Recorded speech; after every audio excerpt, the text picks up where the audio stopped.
வணக்கம். மனங்கட்டி பருவம் முடிஞ்சு தேசிங்க ராஜா வரப்போ அண்ணனுக்கு நான் நன்றி சொன்னேன். அண்ணா அந்த படத்தில் வாய்ப்பு கிடச்சா அடுத்த படத்தில் வாய்ப்பு கொடுக்குற பெரிய விஷயம். தேசிங்க ராஜாவுக்கு எனக்கு வாய்ப்பு கொடுத்து இந்த இடத்துல நிற்க வச்சுருக்கேங்கண்ணே. பத்திரிக்கைக்காரங்க முன்னாடி ரொம்ப நன்றினேன்ட்டு. வெள்ளக்கார துறையிலும் அதே தான் சொன்னேன். அண்ணே தேசிங்க ராஜாவோடு விடாமல் வெள்ளக்கார துறைக்கு என்னை கூப்பிட்டு வந்து இன்றைக்கி நம்ம மீடியாவுக்கு முன்னாடி நான் நிப்பாட்டிருக்கேங்கண்ணே. ரொம்ப நன்றிங்கன்னு சொன்னேன். வெள்ளக்கார துறைக்கு அப்புறம் வேலைன்னு வந்துட்ட வெள்ளக்கார இந்த படத்தையும் கூட்டி வந்து உங்கள் முன்னாடி என்னை நிற்க வச்சுருக்கீங்கண்ணே. ரொம்ப நன்றிங்கண்ணே. வேலைன்னு வந்துட்டா வெள்ளக்கார இந்த டைட்டிலு யாருக்கு பொருந்ததோ இல்லையோ அண்ணன் எழில் அண்ணனுக்கு பொருந்தோம். அதே உண்மை. பொதுவாக இந்த வெள்ளைக்காரங்க தான் வந்து செம்ம ஜாலியாக கொண்டாட்டமாக இருப்பாங்க. எங்கே வேண்டாலும் போவாங்க, நினச்சதை வாங்கி சாப்பிடுவாங்க, எப்படி வேண்டாலும் என்ஜாய் பண்ணுவாங்க. அவங்க இஷ்டம் தான், கலகலகலன்னு அப்படி இருப்பாங்க. ஆனால் வேலைன்னு வந்துச்சுன்னா அந்த ஆஃபீஸுக்கு போயிட்டாங்கன்னா அவரை செட்டாக இருப்பாங்க. அதுக்கிட்ட வேலைன்னு வந்த வெள்ளைக்காரன் இந்த பழமொழி அவங்களுக்கு தான் சொல்லுவாங்க. அது மாதிரி அண்ணன் அந்த காலையில் ஷூட்டிங் வந்து எனக்கு ஒரு 8 மணிக்கு தான் ஸ்டார்ட் பண்ணணும் அப்படின்னு சங்கரன் எனக்கு சொல்லியிருப்பார். அண்ணே முடிச்சு விட்டேன் சங்கர். என்னத்தை முடிச்சு விடுவாங்க, என்னென்ன முடிச்சு விடப்பான்னு கேட்பான். என்ன அண்ணன் எனக்கு 8 மணிக்கு ஸ்டார்ட் பண்ணி சொல்லியிருக்காருண்ணே. சரிண்ணே வாண்டி வந்துடும் எப்படின்னு. அதே மாதிரி வருவான். 8 மணிக்கு சொல்லுவாங்க, 7:50 வந்துடும் எல்லாருமே. 8:05 மேக்கப் போட்டு ரெடியாக வந்து இறங்கிடுவோம். அண்ணே பார்க்கலாம்ண்ணே அப்படின்ட்டுவோம். மணி 9 இப்போ. அப்படியே மானிட்ரு பார்ப்போம். ரவிமரி அண்ணன் வந்து ஒன்று சொல்லுவார், இல்லை எப்படி வச்சுக்கலான்டுவார், இப்படி வச்சுக்கலான்டுவார். மானிட்ரு பார்ப்போம், பார்த்துக்கிட்டே இருப்போம். இடையில நேற்று பிடிச்சதே ஒன்று அப்படியே முன்னாடி உட்காந்துருப்பார். அந்த சேர் நல்லா ஸ்ட்ராங்காக போட சொல்லிடுவார் அந்த மானிட்டருக்கு முன்னாடி. அப்படி உட்காந்து அப்படியே பார்த்துட்டே இருப்பார்.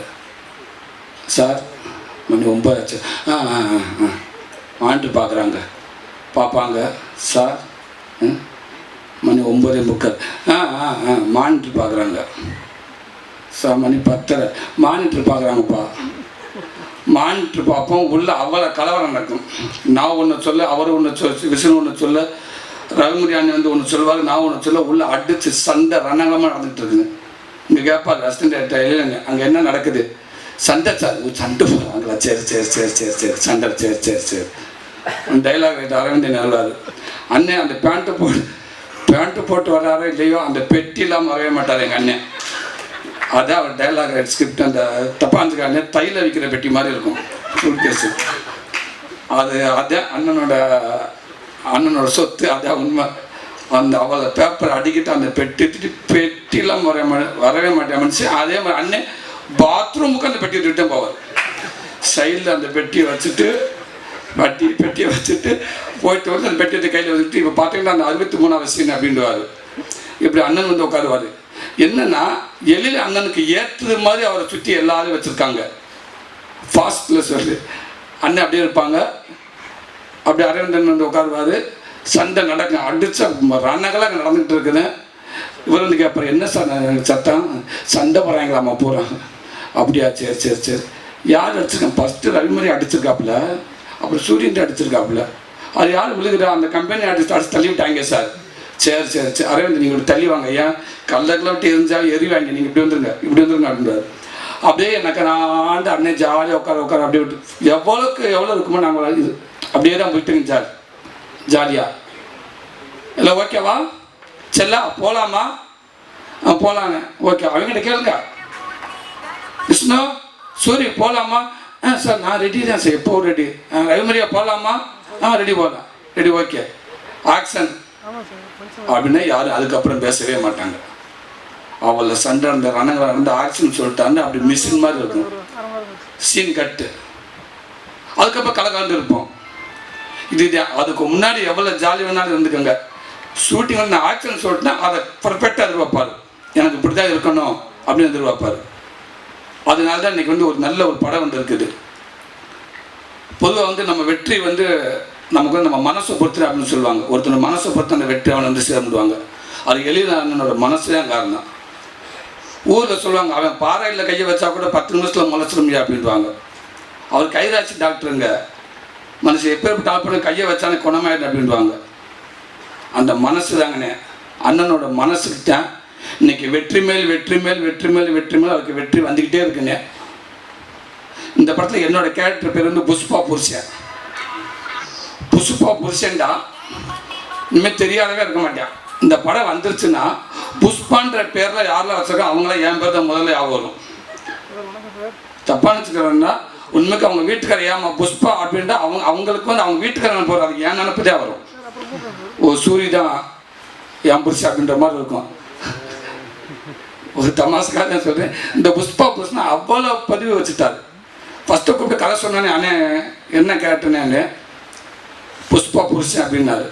புஷ்பா புருஷனை புரியலைன்னு கதை சொல்கிறேன் அப்படின்றாரு. கதை சொன்னாங்க, என்ஜாய் பண்ணி அவ்வளோ சந்தோஷமாக இருந்துச்சு. எப்படின்னா ஒவ்வொரு படத்துக்கு ஏதாவது ஒன்று பிடிச்சிடுறீங்க அப்படின்னு. இந்த படத்தில் ஆரம்பத்துலேருந்து எண்டு வரைக்கும் நான் படுற பாடு அதுதான். இந்த புஷ்பா புருஷன் எனக்கு பெரிய பேர் வாங்கி கொடுக்கும். அதே நேரத்தில் என் பொண்டாடிகிட்ட விவகாரத்தை வாங்கி கொடுத்தாலும் வாங்கி கொடுக்கும். அதுக்கும் வாய்ப்பு இருக்குது. அந்த மாதிரி தான் இதில் இருக்குது. தொடர்ந்து எனக்கு வாய்ப்பு கொடுத்துட்டே இருக்கீங்கண்ணே. ரொம்ப ரொம்ப நன்றிண்ணே. அடுத்த படம் நான் இருப்பேன்னு நினைக்கிறேன். இந்த படம் மிகப்பெரிய வெற்றி படம் அமையணும். அதே நேரத்தில் ஒரு தேட்டருக்கு வரவங்கள நல்ல சிரிக்க வச்சு நல்ல குளிக்க வச்சு அப்படி ஃப்ரெஷ்ஷாக எல்லோரும் வேலைக்கு போங்க, அவங்கவுங்க வேலைக்கு போங்க, இனிமேல் ஃப்ரெஷ்ஷாக இருங்க அப்படின்ற ஒரு ட்ரீட்மெண்ட் பண்ணி அனுப்பி வர படமாக இந்த வேலைன்னு வந்துட்டு வெள்ளைக்காரன் படம் இருக்கும். அதில் எந்த மாற்றமும் இல்லை. அந்த படம் மிகப்பெரிய வெற்றி அடையணும். அப்புறம் விஷ்ணு வெண்ணிலா கபடிக்குள்ளே விளையாட ஆரம்பித்தோம். இன்னைக்கு வரைக்கும் விளையாண்டுக்கிட்டே தான் இருக்கும். 2 பேரும் இன்றைக்கி ஒரு நல்ல பெரிய ஹீரோவாக வளர்ந்துருக்காரு. அதை காட்டியும் நல்ல மனிதராக இருக்கார். எனக்கு ஒரு நல்ல நண்பனாகவும் இருக்காப்புல. இந்த அளவுக்கு அவர் உழைப்பு தான் காரணம். விஷ்ணுகிட்ட பிடிச்சிருக்கு என்னென்னா அந்த உழைப்பு. எப்படி ஒரு கிரிக்கெட்டில் ஏதோ ஒன்று விளையாடுறப்ப ரிஹர்சல் பண்ணுவாங்க. டே ரிஹர்சல் போதும்டா, நீ கிரௌண்டில் விளையாட முடியாது, இங்கேயே டயர்ட் ஆகிடாத, அந்த அளவுக்கு ரிஹர்சல் பண்ணுவாங்க. எல்லாத்தையும் மெனக்கடுவாப்புல. முன்னாடி ஒர்க் அவுட் பார்ப்பாப்புல. வெண்ணிலா கபடிக்குள்ள ஷூட்டிங் போகிறதுக்கு முன்னாடி பகல் ஃபுல்லாக ஆஃபீஸில் ரிஹர்சல் எடுத்து முடிச்சுட்டு சுவிச்சனை சொல்லிக் கொடுப்பாரு.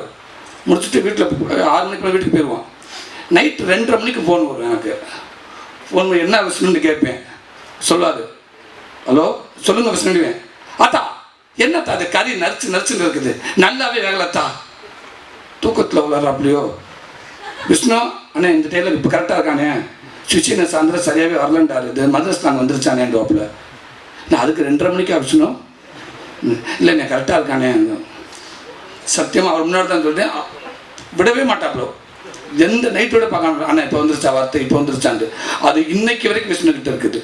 ஒவ்வொரு படமும் வந்து நடித்தோம் போனோம்னு இல்லாமல் அவ்வளோ மெனக்கடுறாப்புல.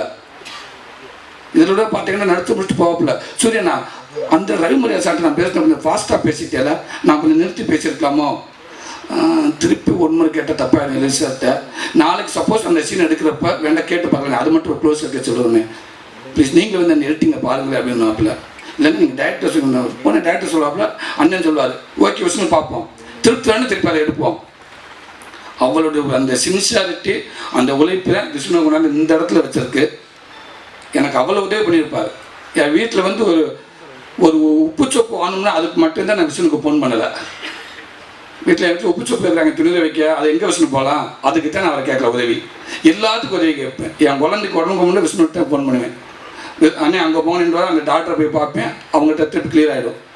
எல்லாத்துக்கும் அவர்கிட்ட நான் உதவி கேட்பேன். இன்னைக்கு வரைக்கும் அந்த நட்பு எனக்கு தொடர்ந்துக்கிட்டே இருக்குது. விஷ்ணுக்கு பின்னாடி அவங்க அப்பா அவரை விட அதிகமாக பாசம் வச்சுருக்காரு. நம்ம பையனை ஒரு நல்ல ஹீரோவாக ஆக்கிக்கணும் அப்படின்னு முயற்சி பண்ணுறாங்க. கண்டிப்பாக அந்த முயற்சிக்கு பலன் கிடச்சிக்கிட்டே இருக்குது. இன்னும் மேலும் விஷ்ணு உயரத்துக்கு போகணும். அதே நேரத்தில் அவர் தயாரிச்சுக்காரு கம்பெனி, ஃபஸ்ட்டு ப்ரொடியூஸ் பண்ணியிருக்காப்புல. இதுலேயும் விஷ்ணு வெற்றி பெறணும். பாக்ஸ் ஆஃபீஸ் அவங்க இந்த படத்தை தயாரிச்சிருக்காங்க. மேலும் இந்த படம் மிகப்பெரிய வெற்றி அடைந்து அவங்களுக்கு நல்ல பேர் வாங்கி கொடுக்கணும். நீ சரியா வச்சுக்கோ.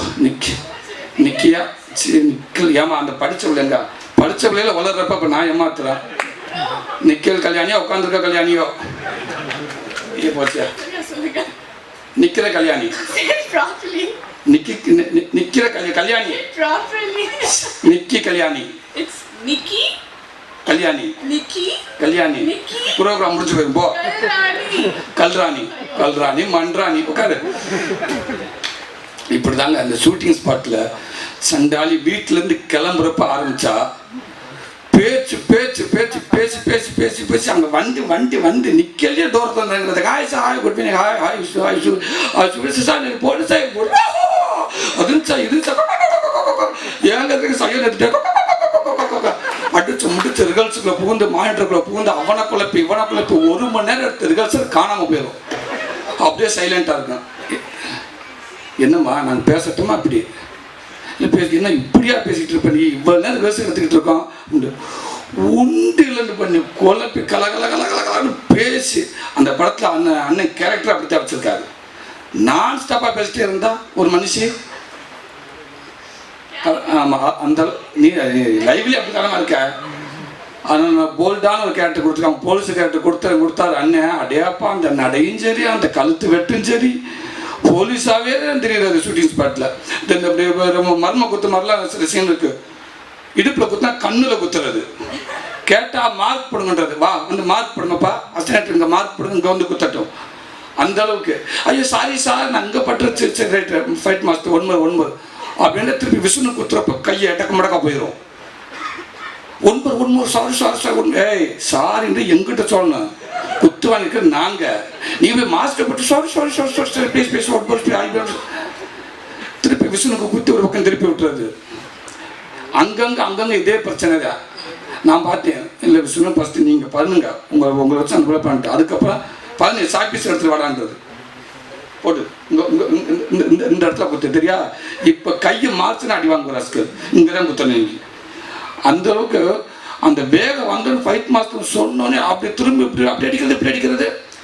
ஆனால் என்னென்னா நான் சமீபத்தில் நான் பார்த்த ஹீரோயின் இல்லை இவ்வளோ ஒரு சுறுசுறுப்பான ஹீரோயின் நான் பார்த்ததே இல்லைங்க. அப்படி ஒரு சுறுசுறுப்பு. நைட்டு 3:30 மணிக்கு அந்த சாங் எடுக்க அந்த சாங்கில் வந்தோன்னு என்ன சார் பண்ணோம் அந்த மானிட்டரை பார்க்குறது அந்த இடத்துக்கு போகிறது அந்த பிள்ளைகளை தனியாக கூட்டி கொண்டு ரிஹர்சல் பண்ணுறது. டேரக்டர் என்ன சொல்வார் என்னங்க எனர்ஜி 3-4 மணிக்கு வந்தாலும் இந்த பிள்ளை இப்போ அதே எனர்ஜி தான் இருக்குது அப்படின்னு. நல்ல ஒரு எனர்ஜியான ஹீரோயினு சுறுசுறுப்பான ஹீரோயினு வாழ்த்துக்கள். மியூசிக் டேரக்டர் சத்யானே எழிலனோட மிகப்பெரிய பழமை இமானண்ணே ஒரு தூண் மாதிரி இருப்பார் எல்லா படத்துக்கும். இந்த படத்தில் மிஸ் ஆகுதுன்னு ரொம்ப புலம்பிக்கிட்டு இருந்தார். ஏன்னா அண்ணனோட டேட் இல்லை அவங்களால நிறையா படம் கமிட் ஆயிடுச்சு. என்ன படம்ன்றப்போ உண்மை சத்யான்னு கூப்பிட்டு பேசினாங்க. நாங்களாம் பேசுவோம் அண்ணன் எப்படின்னு இமானந்தான் எப்படி அண்ணன் அவங்க அந்த இடத்த திருப்தி பண்ணிடுவாங்க. ஏன்னா எங்கேயும் எப்போதில் சூப்பர் சாங் கொடுத்துருக்காங்க அண்ணன். ஆனால் இந்த படத்தை பண்ணேன் இன்னைக்கு அந்த சாங்கு இமானன் இல்லாத குறை டிக் சாப்பிட்டார். அந்த குத்துட்டி சாங் சூப்பர் சாங் சார், ரொம்ப அற்புதமான சாங்கு. ஐயோ பாவம் சாங்கு இதெல்லாம் அப்புறம் பசங்கிட்ட போய் அப்படி ரீச் ஆகும். எங்கள் அண்ணனுக்கு வாழ்த்துக்கள். அது ஆனந்த் சார் எடிட்ரு நல்லா பண்ணியிருக்காங்க. இன்னும் வாழ்த்துக்கள் வந்துங்க. இன்னும் நிறையா படங்கள் நீங்கள் பண்ணுங்க. Art director sir Murugan sir அவருக்கும் என்னுடைய வாழ்த்துக்கள். ரவிமரி அண்ணன் உண்மைக்கு அவர் சொல்லணும்னா அந்த லாஸ்ட் சீன் ஒரு 18 நிமிஷம் நான் ஸ்டாப் காமெடி. கொஞ்சம் அந்த ஆக்ரோஷமாக இருக்குது அண்ணன் கொஞ்சம் அதிகமாக இருக்குமோ கொஞ்சம் இதாக இருக்கோ கொஞ்சம் கம்மி பண்ண சொல்லாமல் நான் சொன்னால் தப்பாயிடும் நீங்கள் தான் சொல்லி பார்க்குறீங்களான்னு நான் டேரக்டர்கிட்ட கேட்பேன். கொஞ்சம் அதிகமாக இருக்குது. ஆனால் படத்தை பார்த்துட்டு நான் ஃபஸ்ட்டு அண்ணன் சொன்னேன் அண்ணன் சாரி நான் தப்பு பண்ணிட்டேன் செம்ம சீன் இந்த லாஸ்ட் ஒரு 18 நிமிஷத்தில் அவர் ஹீரோனே அப்படின்னு அதை ஒன்று பிச்சுட்டார் அவர். இந்த ரோபோசன் ஒரு பக்கம் இந்த பக்கம் நான் எல்லாருமே இருக்காங்க. ஆனால் எல்லாத்தையும் தூக்கிட்டு போகிறது அவர் தான். ஒரு 18 நிமிஷம் எனக்கு தெரிஞ்ச சமீப ஒரு படத்தில் நான் ஸ்டாப்பாக கொஞ்சம் உண்மைக்கே இது நான் ஓவராக பேச நாளைக்கு திருப்பி உங்களை பார்க்கணும். இருந்தாலும் நீங்கள் படத்தில் பாருங்கள் லாஸ்ட்டு ஒரு 18 நிமிஷம் அவ்வளோ கண்டினியூவாக ஒரு நான் ஸ்டாப் காமெடியாக இருக்கும். அந்தளவுக்கு அண்ணன் பண்ணியிருக்காங்க. அண்ணனுக்கு வாழ்த்துக்கு நிறைய நடிகர் இருக்காங்க. அண்ணன் தேவராஜனே ஒரு வெத்தலை சீன் ஒரு 2-3 சீன் அண்ணன் சில பண்ணியிருக்கேன். மனுஷன் அப்படி இருந்துச்சு அந்த சீன். உண்மைக்கான சீன் எடுக்கப்போ நம்ம சிரிச்சுக்கிட்டே தான் இருந்தோம். பண்ணவே முடியலை. ரொம்ப ஒரு நல்ல சீனு. அண்ணனுக்கு இந்த படம் வந்துச்சுன்னா ஒரு நல்ல பேர் வாங்கி கொடுக்கும். வாழ்த்துக்கள் உங்களுக்கு. மேலும் எனக்கு வாய்ப்பு கொடுத்து உங்கள் முன்னாடி கூட்டி வந்துக்கிட்டே இருக்காங்க. ரொம்ப ரொம்ப நன்றிங்க. அதெல்லாம் தாண்டி எனக்கு இந்த சீன் நல்லா இருந்துச்சு இந்த சீன் சரியில்லை இந்த இடத்துல ஓவராக இருந்துச்சு இந்த இடத்துல கம்மியாக இருந்துச்சு அந்த ஒவ்வொரு படத்துக்கும் என்னை குத்தி காட்டி அதே நேரத்தில் எனக்கு நல்லா பண்ணிக்கிற என்னை நல்லா சொல்லி என்னை ஊக்குவிச்சு இந்த இடத்துக்கு என்னை கையை பிடிச்சி கூட்டிகிட்டே போயிட்டுருக்கீங்க. உங்களுக்கும் என்னோட மனமார்ந்த நன்றி. எப்பவும் ஒரு தயாரிப்பாளருக்கும் டைரக்டருக்கும் நான் ரொம்ப கட்டுப்பட்டவனாக இருப்பேன். சினிமாவில் இன்றைக்கி தாய் தகப்பா அப்படின்ட்டு நான் தயாரிப்பாளரையும் டைரக்டரும் தான் சொல்லுவேன். அவங்கள தான் சொல்லுவேன். எனக்கு வாய்ப்பு கொடுத்துட்டு எல்லா இடத்துக்கும் கூட்டி வராங்க. இன்னும் மேலும் என்னை ரொம்ப தூரத்துக்கு கூட்டி போகணும். இந்த வாய்ப்பு கொடுத்த அத்தனை பேருக்கும் ரொம்ப நன்றி. வணக்கம்.